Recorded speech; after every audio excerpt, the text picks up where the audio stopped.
Here we go!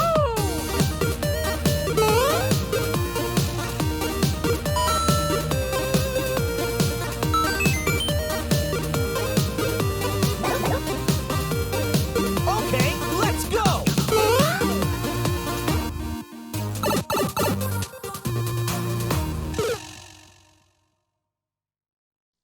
Hi, everybody. Michael Stevens here, a.k.a. Flake of Wrath. And here on the 1UpXP show, we are starting a new segment called the Coaches Roundtable. I'm not sure how many I can put out of these just because it takes a lot of time and manpower to get the coaches around and for us to sit around for a few hours and discuss topics. But that is essentially what I did. The great mind, Chris Bilski, the head of esports at Grand Valley State University, he told me, man, you should get coaches together and discuss some topics. So I was like, dude, you're onto something. That's a great idea. It's 2 hours long. So we split it into 4 episodes. We have 4 topics and 3 coaches and me. And we talk about those 4 topics. They get to choose the topic. They give 4 minutes of what the topic is about. And then we open the floor to everybody to discuss how we correct the situation, how the situation is wrong. Just basically talking about the topic at hand. And these are all topics that are hot button topics right now in the collegiate esport world. And so I took Adam Antor, I took Chris Bilski, and I took Carl Leone, who's all been on the 1UpXP show in podcast form, and also even visited Carl Leone at Playtime, where Oakland University practice and plays down in Auburn Hills. So we sat down, we took 4 topics, we took turns choosing topics and then giving our thoughts on the topic and then discussing the topic. And it was a lot of fun. It reminds me of something like kind of Around the Horn, if you remember from ESPN, but it is a lot of fun. And we discuss some heavy hitting topics. If you like this, there'll be more to follow here in the next few weeks. It's true. All right. Wow. So Carl is the last to pick. You have 2 subjects left, sir. We have done fully remote and identifying and supporting high school esports. We have left divisions within college esports and pros in collegiate esports. Which topic would you like to tackle, sir? I'll go with pros. Pros in the collegiate esports. Which talk about the pros. I feel like, have you all dealt with pros? I know Chris has one currently. Carl, have you? Was Jay Cube a pro? Jake Wisler is a pro right now. Okay. He's a substitute on a pro team. He just actually changed the name. They joined with Coin Light, I believe. It's cryptocurrency team. So he just got his, but he's on Team Nefarious before that. So I also have a decent amount of pro collegiate overlap experience from my days when I was at Robert Morris University. We had maybe 7 former players of mine or peers of mine that went pro in some way or another during that time. So, and we'll get into it after the fact, because I was like, that's early days. I feel like that's kind of like, you know, given the space that wasn't at the time, I was like, you kind of have to have pros, you know. Adam, do you have pros, or you've had pros at Aquinas? No? Former pros. We had a former Brawlhalla player who plays at Aquinas. And then I probably have a player now that will get pretty close to it. Okay. But no, I haven't had a current. Okay. Well, actually, probably by the time you see this, I've sat down with Chris's pro. Which, okay, side story. I'm a part of Lazarus, right? I'm a content creator for Lazarus. Had no idea that they have a pro that's stomping around in my backyard going to Grand Valley State. That's cool. I quickly texted Charlie, yo, what the hell, dude? Let me know that we have a guy that's stomping in my backyard that's going to collegiate esports. What are you talking about? You don't know who I'm talking about? Apparently. So yeah, we sat down and talked to Zach Davis, who is pro for Lazarus, but also going to Grand Valley for his engineering degree. And when I sat down and talked to this kid like legit has no time to even sleep. He's a pro, he's a collegiate athlete, he's going to college for an engineering degree, and holds a full-time job. Dude is nuts. So for that, I give it to Carl, who's going to talk about pros in collegiate esports. Yay, nay, what do we want? Wait, Carl. Well, where's my fun fact? Oh, yeah, that's right. I keep forgetting, dude. This is a new show. Just, God, sorry. The notepad right there. I do, but I have a notepad of like 3 pages of a bunch of junk, and then your special I'm stat. interested to see what you came up with. All right, Carl Leone, not Leon, Leone.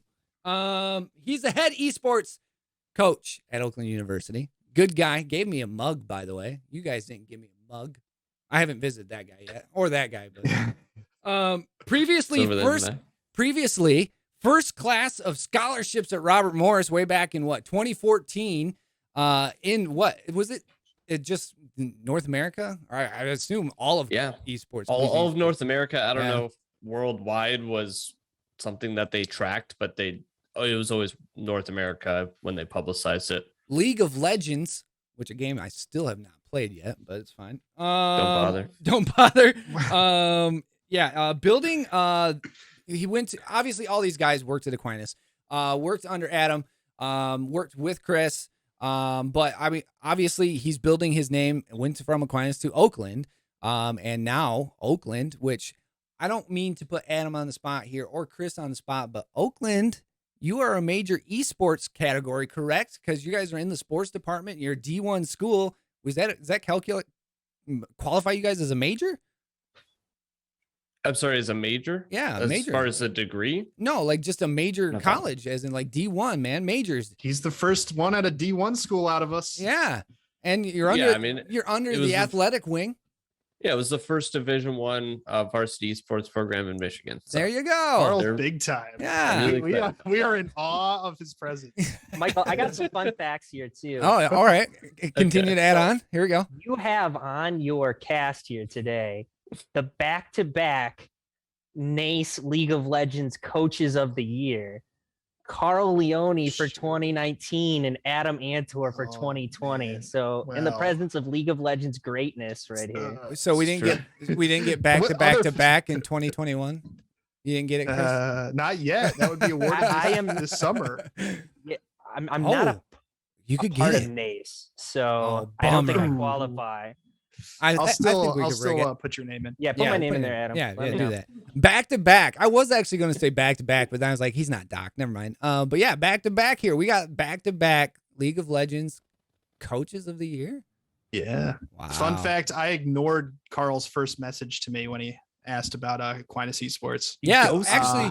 Which is really funny because didn't he message you to get the job to begin with? Facebook Messenger? Facebook, and I ignored it. And then Kurt Melcher, his director who recruited him from Robert Morris, the godfather of collegiate esports, emailed me and said, hey, this guy messaged you. You need to reach out to him. Like, yes, sir. And to be fair, you all have the same lines of fun fact information. And I just took up from what we had in the podcast. So I didn't like Google your names and like deep dive and like get your police records or anything like that. All right, so I was just giving us some fun. Adam Antor, I have 4 pages. You were on trial back in 19. No, I don't have all that. But that is the fun facts of Carl Leone, who did hold the record for the longest podcast with me until Chris stepped in and said I can do that. And then blew everybody out of the water. So don't worry. Everybody here holds special height within the 1UP show. So yeah, with that, now that we got his fun facts out of the way, I'm going to start the timer, and Mr. Carl Leone can speak pages of pros in collegiate esports. I don't know what you're for, what you're against, but your clock. Go. College esports is about giving opportunities and having students graduate with degrees, setting them up for a better future. That's why college esports exists. Stopping pros from getting degrees is not in our best interest. Stopping them from having the opportunity to do so shouldn't be allowed. It shouldn't be something that we're trying to do. So we as a community should not be pushing to stop pros or former pro players from competing in college esports.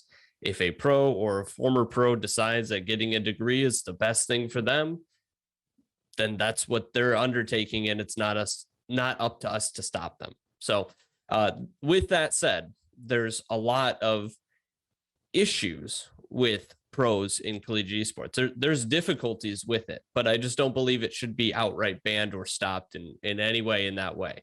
One thing that I'll kind of tackle is the stark difference between pros in some esports titles and pros in other esports titles. This is something that if you're not really invested in the scene, you wouldn't really understand. League of Legends pro players will never be on collegiate esports teams. Standing pros will never do it.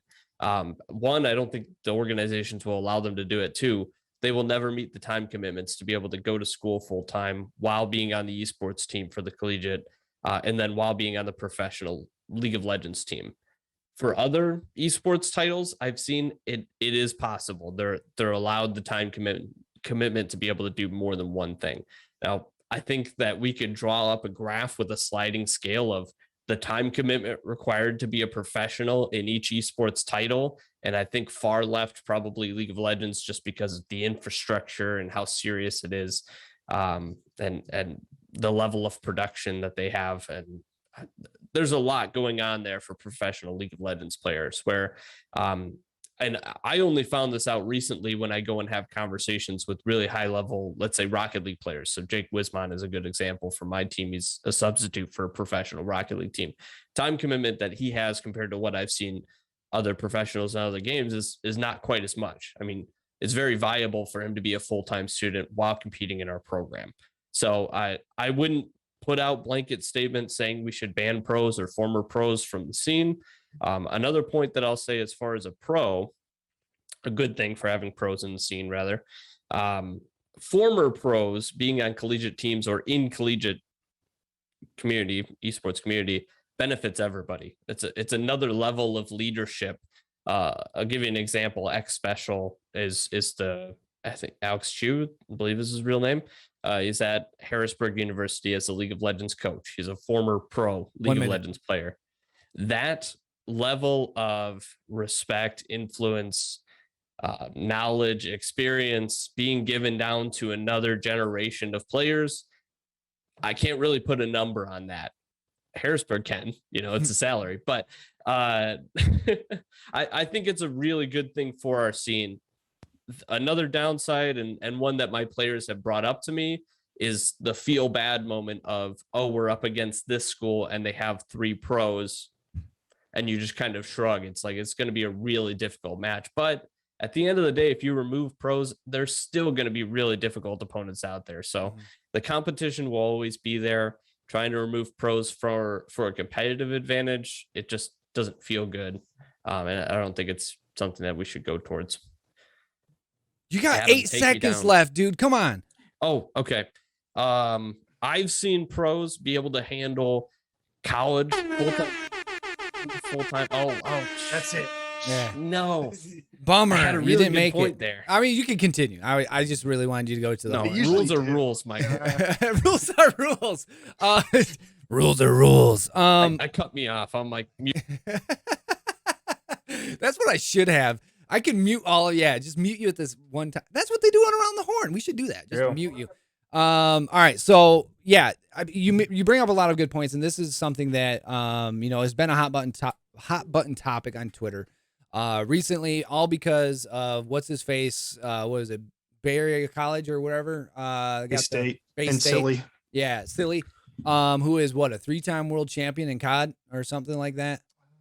Multi-world champion in COD. Yes, multi needs 2. Yeah, multi. And they signed him to an esports scholarship, or he's going to play esports there. So that is one reason why they're like, wait a second.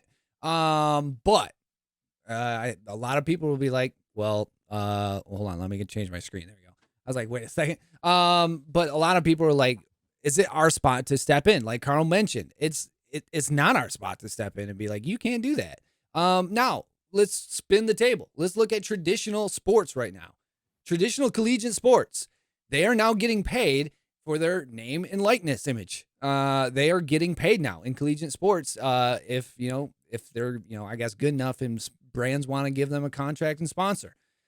So, I mean, like that to me already speaks volumes.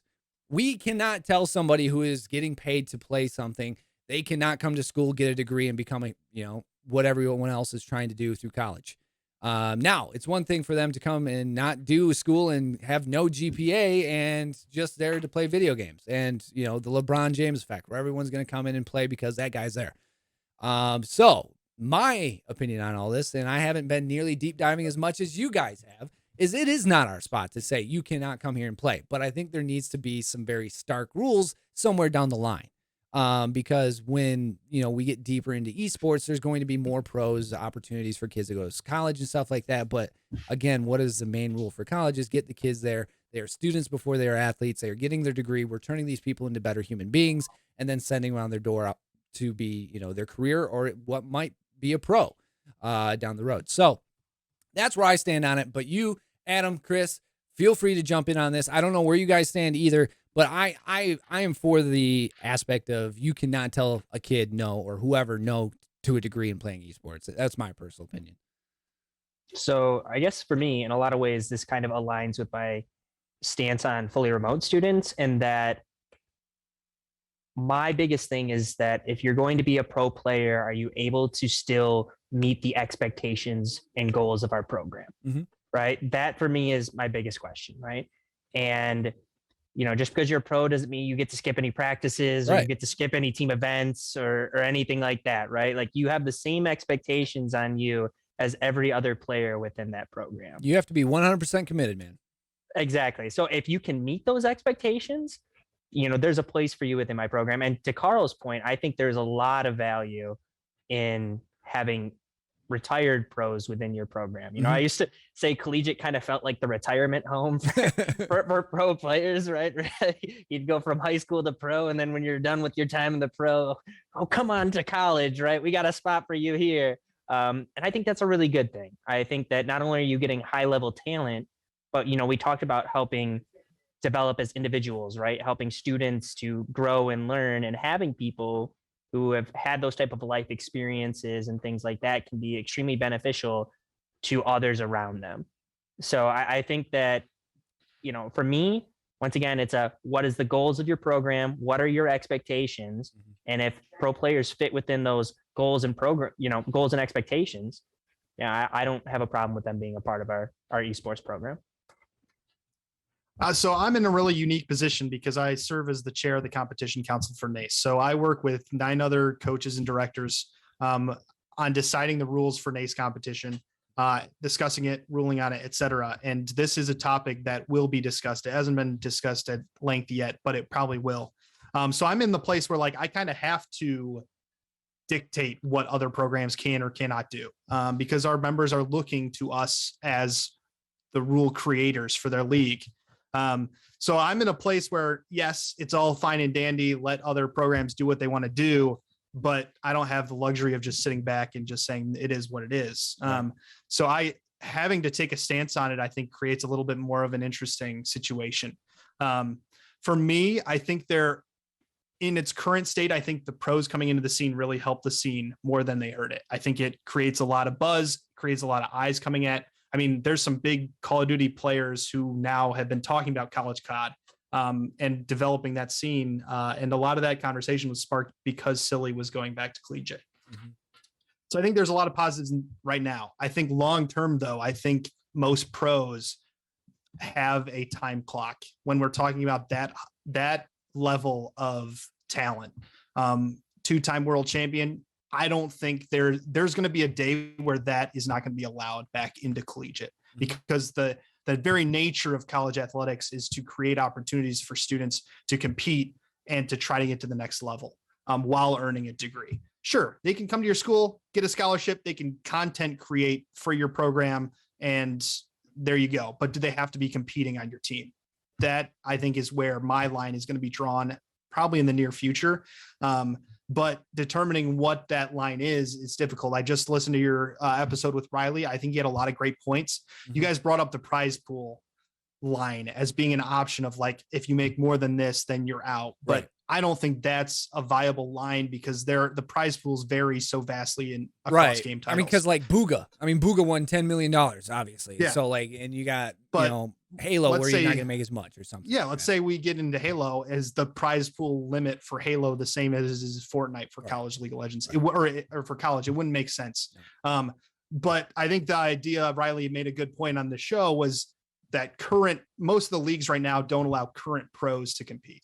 And there has to be you can't be on a current pro contract. And I think that hopefully helps mitigate some of the concerns that Chris has. Hopefully it'll mitigate some of the top players in the nation from competing in collegiate. I think that's probably a decent starting point, but long-term, I'm skeptical of a pro like X Special although he didn't come back and play, but somebody who's been in LCS for 5-6 years, being able to come back and play Collegiate League of Legends, that's where I think things are going to get gray. And I think we're going to see some type of stop there. So I have a question for Adam here, because I'm curious on the point of gatekeeping was brought up for fully remote students, right? Yeah. And that, these players are getting educational opportunities at schools. But isn't that the same thing then for pros, right? Wouldn't you be in a way gatekeeping them from getting the educational opportunities if you're saying they can't compete in these collegiate leagues? It's a good question, and it's one I'm still tackling or kind of wrestling in my mind. But from my perspective, from a competitive standpoint and from a competitive integrity standpoint and trying to make some type of equal playing field, the pro question is much more of the concern I have than the fully remote. Right. And like I said, there's going to be some type of definition that I think at some point we'll mostly agree on, or at least will just get implemented in some leagues. I don't know what that rule is or that line, but the pro question is more of my concern. And a lot of these pros, when we're talking about multiple years in the pro leagues, I don't know if I'm not even going to talk about that, but I don't like that argument. Yeah, not to jump in one more time. But yeah, go for it. I think that a lot of these situations and these questions are a function of where we are in collegiate esports, right? And I think that, as we've said, down the line, a lot of these things are going to kind of figure themselves out. Right. We talk about, hey, are you able to meet our expectations for our program? Well, I think in collegiate esports right now, programs have varying amount of expectations that they place upon their students, right? So while you might be able to meet, X programs expectations, you may not be able to meet Y programs expectations at the same time. And so, a lot of these questions, whether it's fully remote, pro players, right, are a result of this interesting place that we are in as esports continues to really kind of come to maturity and grow, the kind of growing pains of the space per se. I guess my biggest thing is this. And like you brought up with Riley, I mean, if you have a kid that hasn't made very much by any means, or like in Zach's case with Chris, he's currently making a little bit of money because he's a pro. Pro, I'm using air quotes because I was a pro in Fortnite, but I was getting, $500 a month. That's not a whole lot of money.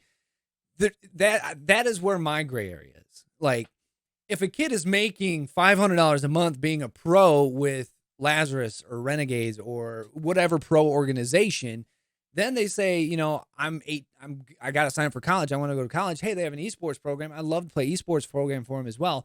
And they give you everything that they have and they're meeting your program expectations. Who are we to say, stop, you can't do that and this, you know what I'm saying? He's doing both. He's, obviously a very good person with time, I guess. But that to me just seems like you can't say, no to someone who's not really making all that much money or even really doing so much for the pro scene, I guess. So my takeaway is there a line between like what we talked with Riley where there's a money line, or is there how much money you're currently making line? I just feel like there's a very gray area between a pro and a pro in esports right now, because even professional esports is in a unique spot, like Chris was mentioning, with collegiate esports being in a unique spot. It's very different. Yeah, go ahead, Adam. I just would struggle to come with a number from a money standpoint. And do you include sponsors? Do you include salary or prize pool? I don't think there's a money dollar amount. Maybe someday a bunch of lawyers come together and come up with a dollar amount for if the NCAA takes on esports, maybe they have a dollar amount. I just don't think it's the best option. But I think some type of maybe a rest period between your last pro contract. But when we talk about pro contracts, then we have to kind of differentiate, because CSGO is a wild west of leagues and tournaments. But like the LCS, that's if you've had an LCS contract in the last 12 months, you can't compete in X league. I think it's much more viable. So a professional league, essentially. Yeah. It just, all the games are so different. So it's really hard to draw up a rule set that actually goes with it. But to Chris's point, and Michael, you touched on it too, it's all leading up to a future date where we all hope esports will get to, where there's a level of legitimacy for professionals and for collegiate, where it will follow traditional sports, where it's that ladder system, right? High school, college, then pro. Right now, it's really not that ladder system. I mean, you see almost like Chris was talking about, it's high school, pro, and then retire into collegiate is almost the backdoor way to get into it. So for me, I think over time, given the growth of esports at the professional level, over time, it should work itself out to where these professional players are making enough money and have a big enough time commitment across all the titles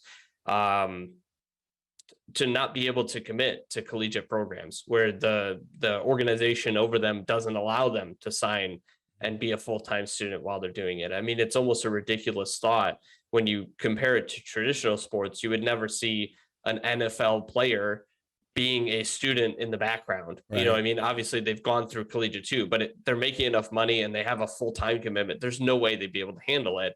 I see that as League of Legends professional scene right now, the pros. And that's why you don't see any professional League of Legends players currently in collegiate, but you see professional Rocket League players and professional Overwatch players in collegiate. So I think the titles will continue to evolve and continue to upgrade to a point where this conversation is moot, because none of the pros want to go to collegiate instead, and none of the organizations will let them go. But in the meantime, we're stuck in a really muddy area where Adam has to figure out the future for all of us. I think you're already starting to see kind of that change in that approach too. Like collegiate teams are more and more becoming involved as a path to pro. Like you looked at League of Legends, we'll go back to, right? They just held a tournament where, you know, a significant portion of the teams advancing are actually collegiate teams in the amateur scene. So I think that will slowly but surely become more and more of the norm. It's just a matter of when. Right. And I mean, that comes with age. With, you know, with traditional sports, you've seen the age of farm systems and drafts. And I mean, heck, when you look at the NHL, they're different than everybody. When you draft somebody, essentially college hockey is essentially a farm system for the NHL anyway, because you have the rights to them for so long. It's just a matter of time before collegiate esports gets there. You know, once the high schools start filling in, like we talked at the beginning of the show, and then they go to college and do esports. And then once college, you know, we actually get leagues in a lot of these games that, you know, a lot of colleges are carrying. They'll start drafting, or they'll have some sort of draft of some sort where, and then they'll have farm systems where the amateur leagues will probably be, you know, farm systems of some sort.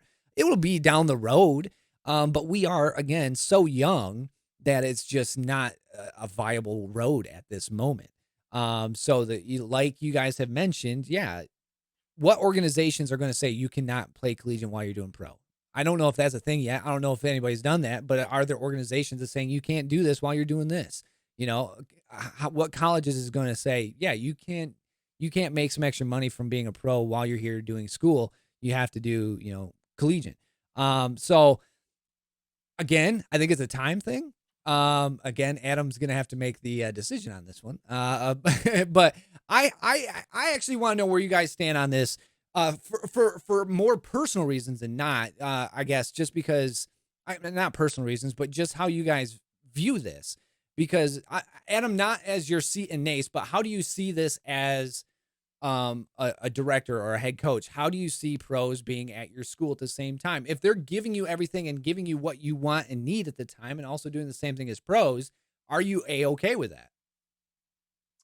It'd probably be a case-by-case basis, because I have students who struggle academically with what they currently have in terms of collegiate esports and going to class. The idea of them also having a pro career sounds a lot.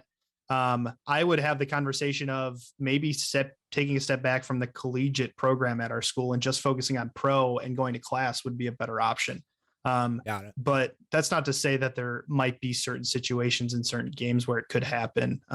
So I'm not opposed to it, but it's also hard for me and what the resources I have to be, I guess, exciting enough or financially sound enough decision for a pro to come to Florida Southern for esports. So I'm not in the place that some other schools are in. So I don't know. I'm not opposed to it. Right.